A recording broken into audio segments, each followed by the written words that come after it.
Alright guys, welcome once again. Now right here, this is the measurements we got in our on my son Jeffrey, right? So these are the statistics I have: the chest, shoulder, the sleeve length, the round sleeve, the top length, the neck, the waist, the hips, the lap, the knee, ankle, and total length. And then I told us that I'm going to cut the female.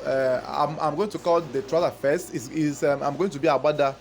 Right now, this method can as well be applicable both on a male kid and on a female kid, as long as you are making a senator for him or for her. So having on the board, this is the formula for the neck.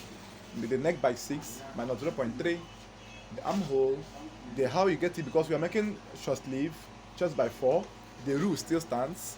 The crowd, the same rule we had, hips over 4. So right here, these are the measurements, are the formula you will use, and these are the formula we are going to use to derive our cutting parameter on our kid senator. So right here, this is the Agbada section, which the shoulder was 30, the Agbada length was 2023. So we now had it this way. So I will start from the trouser first. I told us that the trouser will be rope, right?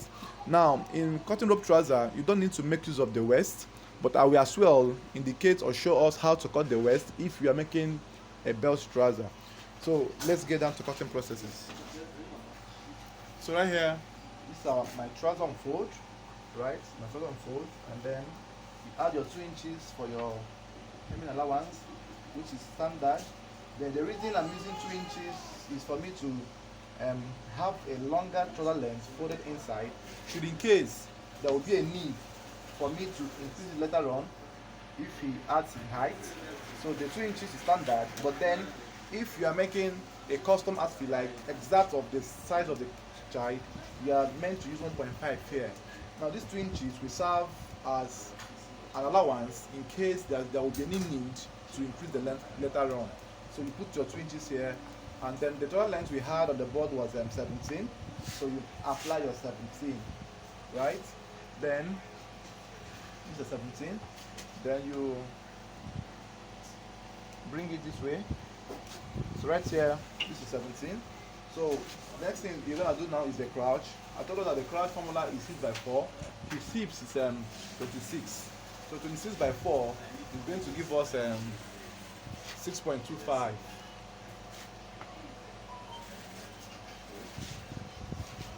6.25. Then I'm going to use 6.5 to mark on my customer. 6.5. Okay. And 26 by 4 is 6.5. I'm going to use the whole of 6.5 to get the crouch. Now, reason being that because of the issues of his pampers or anything or his inner wear, it shouldn't be too fitted on his hip area. So don't minus anything from the crouch. So use the exact of the measurement you have, and then you mark 6.5. Then you mark. Then this is the crouch line, and this is the waist line, right? So right here, we are going to add the 6.5 inch measurement you have and mark. But then, in such cases, for you to have a much relaxed and free outfit, if for kids, for me, if I'm working and I have half an inch on division, I round it up to the next whole number, making it 7, so that what comes to us, it can never be tight on the child, even though your measurement might be a bit wrong, maybe by the process of you struggling to get the exact measurements from the board, because as you all saw how I was struggling to measure him. So in most cases, you make extra addition of 1 inch to all these measurements, so that it will give room for any error you have made or you might have made to fall into place. Bear in mind that no matter how big it is, a kid's outfit might not be excessively big compared to our men outfit. So right here, I'm going to make use of 7 inches to add or to use for the hip, then 7 inches, then add extra 1.5. Now the ankle we had on the board was 9.5. I'll make it 10. 10 by 2 is 5. Now I told us that this is going to be a rope trouser. Now if there's any need, you are making a belt trouser, divide the waist by 4, apply your waist measurement here now, add extra half an inch or 0.7 to it, then connect the real hip to the waist allowance. But because we are making a waist trouser, a rope trouser, whatever you measure from the hip is what you are going to be applying on the waistline. So you also apply 7 inches on the waistline, and then you also connect the lines. Now in our rope trouser, there's no need for us to slant. Then remember, you push 1.5 inch this way, also raise by 1.5 this way. Then from the intercepts, mark 1/4 inch inward, that's 0.5 inwards. Then connect with a curve. Right? Then for the kids trouser, then the pocket area is one thing again you need to know. Then having seen the measurement we have is small, and then bear in mind that our constant measurements for pocket is 7, and then for this kid you have to reduce or adjust the measurement you have for our adults. So for him now, I will use pocket of 7 and 4.5 for him, 4.5 inch depth, 4.5. Then you might ask me, how did I get this 4.5? The difference between the crouch of an adult to the pocket depth of an adult is usually 2 inches to 2.5, right? But then remember that I gave you a formula on our main outfit that we have conventional rules, which is 7 for pocket, 11 for crouch, and then 21 for knee, right? Now the difference between the pocket and the crouch is 4 inches here, about 4 inches. Now for the knee to crouch, the difference is almost half of times 2 of what is here. So for this my boy now, I will not make use of 4-inch difference because his crouch is 6.5. If I follow this rule, it will be too tight for him. So I will reduce this difference to 2 inches, and then whatever you use as your crouch, mark 2 inches upwards for you to get the exact pocket depth you might wish for your boy, right? So that's the easiest trick you will go to get exact pocket depth, 2 inches up from the crouch, you get the pocket depth. Then for the pocket width, always use 1.5 for the pocket width, 1.5. Then the ankle already was marked. Then connect the ankle line to the hip point with your curve, with your French curve. Bear in mind that you must make use of these curves for you to have a nice button. Then this serves for the joining of the front panel, and this is how it is. Then had it been you were making rope belt trouser, you would have slanted by half an inch, but because it's rope, no need to slant, and this is how the front block will look like. So I will cut this now and replace and cut the back. I'll also show you what to do at the back side. So right here, I have cut out the front of the trouser. There are the 2 fronts. Then the next thing you're going to do now is to place and record the back. So how then do you do it? You flip it over this way, right? Then making sure that the back measurement is bigger by 1.5. Must be 1.5. 1.5 inch bigger at the curvy area, not on the straight line, no, the curvy area. Duplicate whatever you see here on the sides. Then you bring out the line and the crouch to the front this way, right? And then the waist area, since it's rope, you put 1 inch here, and then put 1.5 here as well. And then with your French curve on your free hand, you can connect this one. Then because we are making rope trouser and we do not slant the front, that means there's no need to raise the back. But then if you were making rope trouser, you must slant the front by half an inch, then raise the back by either 1 inch or 1.5 maximum. So right here, we are making the back and the front of the same length this way, right? So you connect your cuffs, you can use your free hand scale to do this. Connect your cuffs in this form. So this is how the back will look like. So let me cut so that you see the lines are actually marked.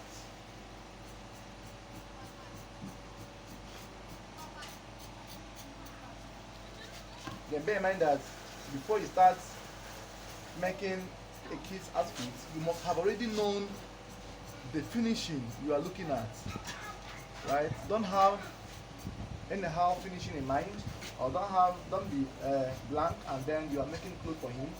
You must make sure you give it maximum attention as well, so that it comes out fine.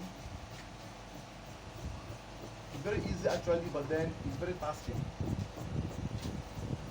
So you also cut in that same direction, right? Then after you must have done this now, the next thing we are going to do now is notch the pocket. That's only the front part. Notch this way and then notch this way. In most cases, if the kid is not up to 3 months or that old, or that say 5 months, you can decide not to put pocket for him. Just make it a normal trouser without pockets. But then this my boy is very big already, so I will put pocket for him. So right here we have cut the front and the back part of the trouser. The next thing we are cutting now will be the band. The band, remember, it's a rope trouser, right? So it will be the band. Then no need for flap.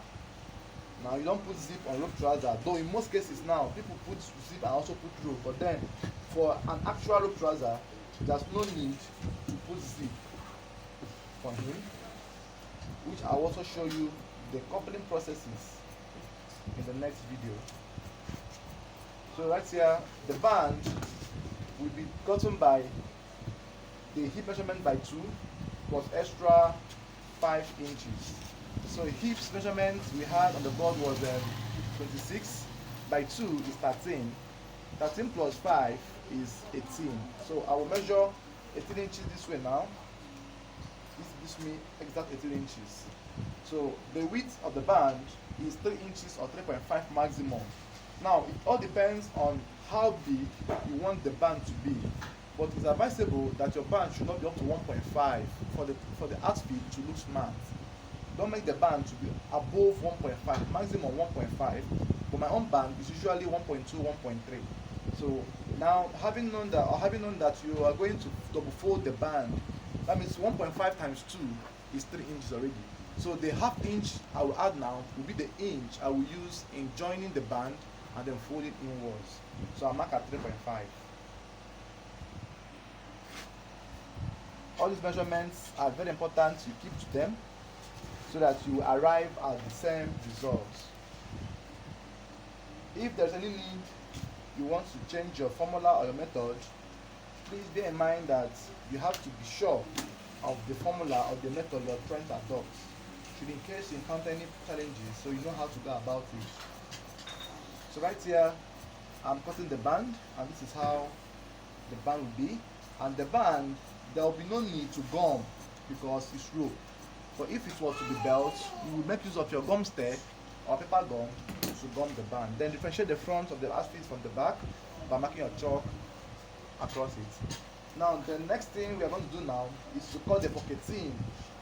Now pocketing for Mr. Jeffrey will be gotten by, let me show you the best way you can get your pocketing for the boy, so that you will not have issues to check the pocket depth of individual kits. Because bear in mind that the 4.5 inch I use for him is because of the length measurement, the total length measurement I have is 17 inches, right? Then if you are going to have a longer total length, which implies that you might have 5 inches pocket depth. If you're going to have a lesser total length, which means you might have 3.5 inch pocket depth, that's if only you really want to put pockets for them. But in most cases, you can ignore the in pocket and just make it a normal trouser. So how then do we get an exact or an appropriate pocketing for the boy? Then the easiest way you can do that is measure from the waist point across to the measurements you have as your notching, which was 4 inches, and then if you add extra 2.5 or 3 inches to it to get the depth of the pocket. So we have 4 inches here now, so adding 2.5 to it, we have 6.5. So in cutting now, I can just cut at 7 length and depth of the pocket. Then the width should not be more than half of the width of the total length in front. So which we have here to be this is 7 as well, right? So 7, the half is 3.5. That means when the pocket is being folded, it should not be more than 3.5. So what I'm trying to say in essence is that we are going to cut our pockets 7 inches depth and 7 inches width. So by the time we fold this width now, it will be at the half or at the middle of the trouser length and width, and then 7 inches. Bear in mind that the pocket opening was 4, and then the extra 3 inches left is meant for you to use half an inch to sew the pocket, and then have 2.5 inch depth left, and that 2.5 inch depth is enough for a key. So we are going to cut 7 by 7 for him.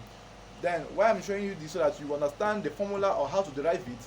But if I just tell you 7 by 7, you ask me how did I go about it. So you can just measure from the pocket depth and then check your own measurement. So right here, we are going to cut 7 by 7, and that 7 by 7 is going to be our pocket depth for my boy. Then that means we are going to cut 14 inches length by 7 inches. Okay, let me just fold this way and cut 7 by 7. So we have it this way, and then we cut 7 by 7. Okay, right here, because of fabric cuttings, I might decide not to cut the pocket now, and then wait until I finish cutting the tops and the agbada, and then I will check the remnants of the material to know the area or the part that will be enough for the pocket, so that I will not encroach on the actual fabric needed for the outfit itself. Then someone might ask me how many yards will be okay for this kind of boy's measurements and the total outfit. What I bought was 3 yards, which I know will be more than enough for him. So from 2.5 yards to 3 yards is enough for an average boy. But if you have it to be older than this size you see on the board, you can go about 3.5 or 4 yards to have a full agbada outfit for him. So we are going to cut the front senator first, and then the remnants will also come in line with other coupling processes of the video. So the next video we're going to see now will be on the top cutting, and then subsequently on the agbada itself. Thank you for watching.